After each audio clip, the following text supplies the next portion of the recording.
What's good, everybody, and welcome back to another episode of An Entry to Breath of the Wild Combat. This is the advanced episode, and tricks are going to be getting a little more difficult from here on out, so let's get right into it.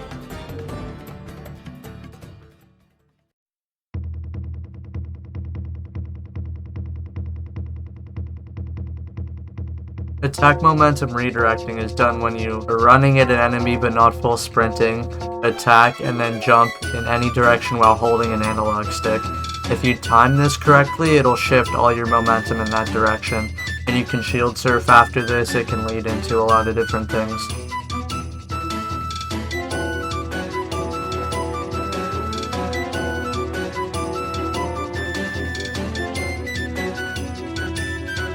Pivot flipping is done by locking the camera and having Link face the direction that isn't forward. And after you do this, you can backflip and hit the right bumper, and this will shift Link's direction in any direction that you want. And this is really cool for making flashy looking combos and stuff like that.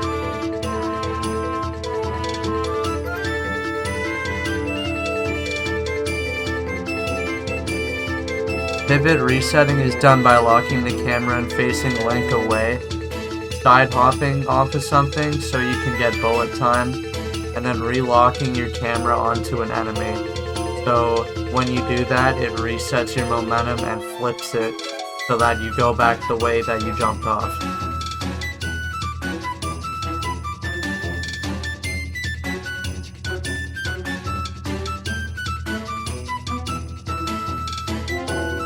Menu desyncing is done by holding a multi-shot bow with shock arrows out in the game world, entering your inventory, dropping it, and then equipping another multi-shot bow, and then repeating this process like 3 or 4 more times. After you've done this, Link should disappear in your inventory, and you can equip an item, and this is a hold smuggle. Now, what a hold smuggle can do is it can interrupt various different things like getting hit by enemies, or ragdoll state, or bomb impact launching. Stuff like that. All you have to do this is when you get hit by an enemy, or if you want to interrupt an animation of something, just go into your inventory and then hold another item. This is also useful to know for the next trick.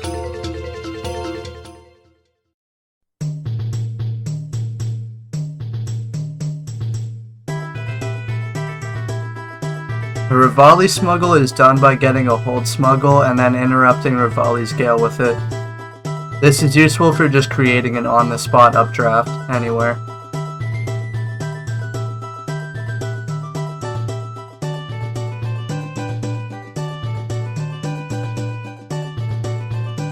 The Boomerang Barrier is done by aiming directly up as much as you can when you're going to throw the boomerang, and then when you release it, run up and left. If you did this right, the boomerang should orbit you over and over again, and eventually collapse in on you.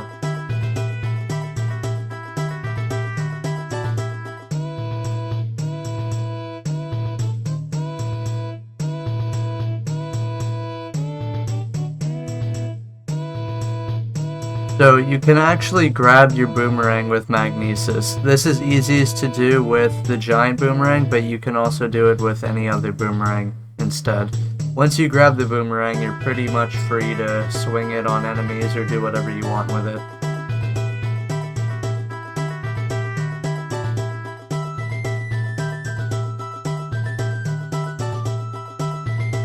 If you stand on top of a chest buried in the sand or dirt somewhere, you can use Magnesis on it to lift you up, and this can actually give you bullet time.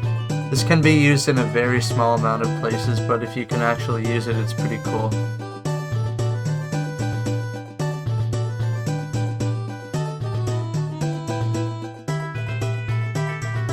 If a rune goes on cooldown, you can watch a memory and it'll refresh the cooldown immediately. The only problem is this is somewhat slow.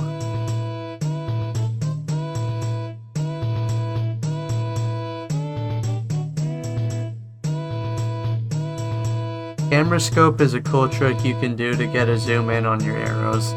This can be done by locking your camera so that your shield is out, crouching, side hopping, and using the camera rune all at the same time.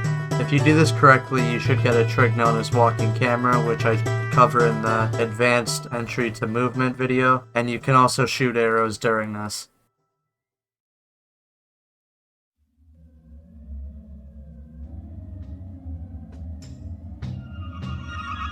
The shield jump cancel or grounded bullet time is done by shield surfing, hitting the shield surf attack button, which is Y, jumping, and then pausing the game on the same frame you jumped. After you pause the game, all you have to do is hold the item, and then right after you exit the menu, pull your bow out and you should get bullet time. Now this is a pretty useful trick, and you can even use this to chain up drafts with hot items like spicy peppers and red shoe jellies and things like that.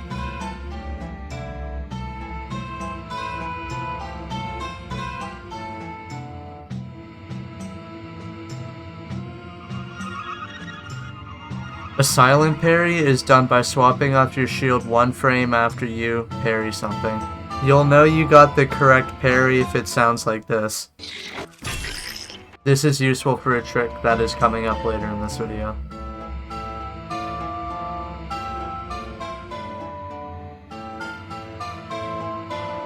Now Daruk's protection actually has some unique properties.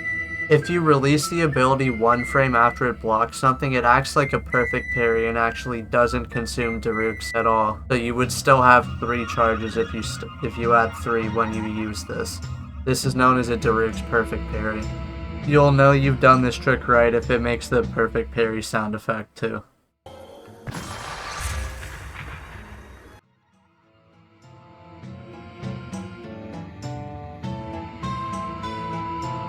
Daruk flurry rushing or Daruk rushing is done by getting hit by something, either that being an enemy attack or a bomb in the air, and then having it be blocked by Daruk's protection. After you have it blocked, you gotta hit Y, and then when you land, you should see a flurry rush input. In order to actually use this input effectively though, you have to wait and see a later trick in this video.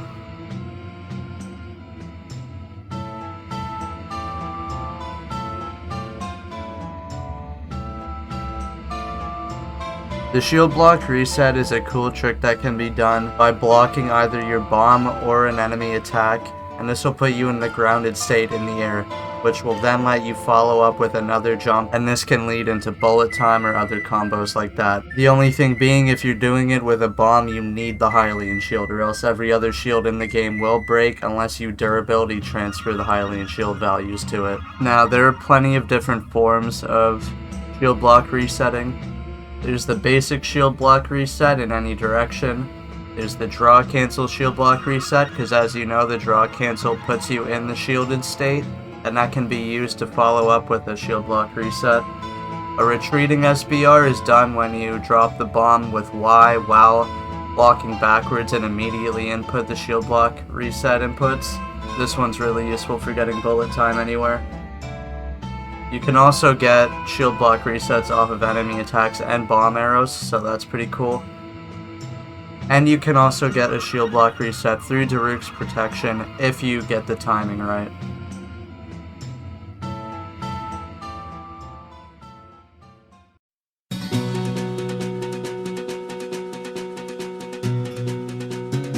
The Thunderclap Rush is a trick that's used extensively in any Breath of the Wild combat montage or any combat sequence, pretty much anywhere that you see. Its main function is launching yourself directly at an enemy after getting hit by an enemy's attack or blocking an attack or stuff like that. I'm going to be showing you how to get marked by an enemy, because you can't just activate this trick and expect it to work. You have to know how to mark an enemy for the lunge to work, so let's get right into it.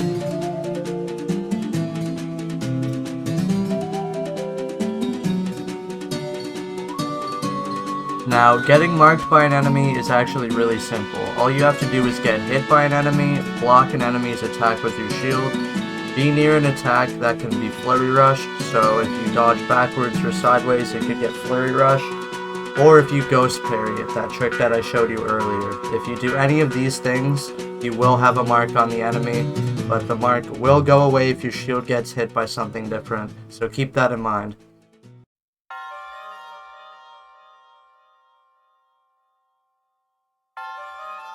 Now, activating this trick is actually really simple. You just want to make sure you have a mark on an enemy, and then side hop or backflip off of something that's high enough to give you bullet time, and then pull bow and pull out your weapon at the same time with Y. So you want to hit bow and Y at the same time while you're in the air. And if you did this right, you should get the bullet time slow-mo, but Link should be doing some weird animation.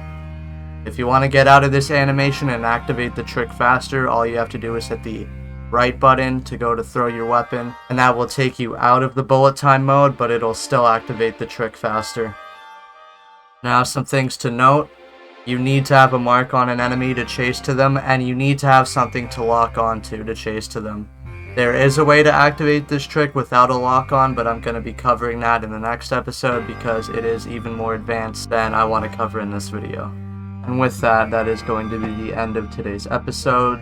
If you had any issues with today's glitches, make sure to check the description below, because you can find written instructions for all the glitches down there too, as well as my socials. Leave a like and subscribe, and comment telling me if you found out anything you didn't know in this video. I also made this series for movement glitches, so check that out as well. And another thing is, it's not at this point in the series, it's not about the difficulty of any one glitch, it's about combining all the glitches together to form a cool sequence, so keep that in mind. Peace out, everybody, and thank you for watching. See you in the next one.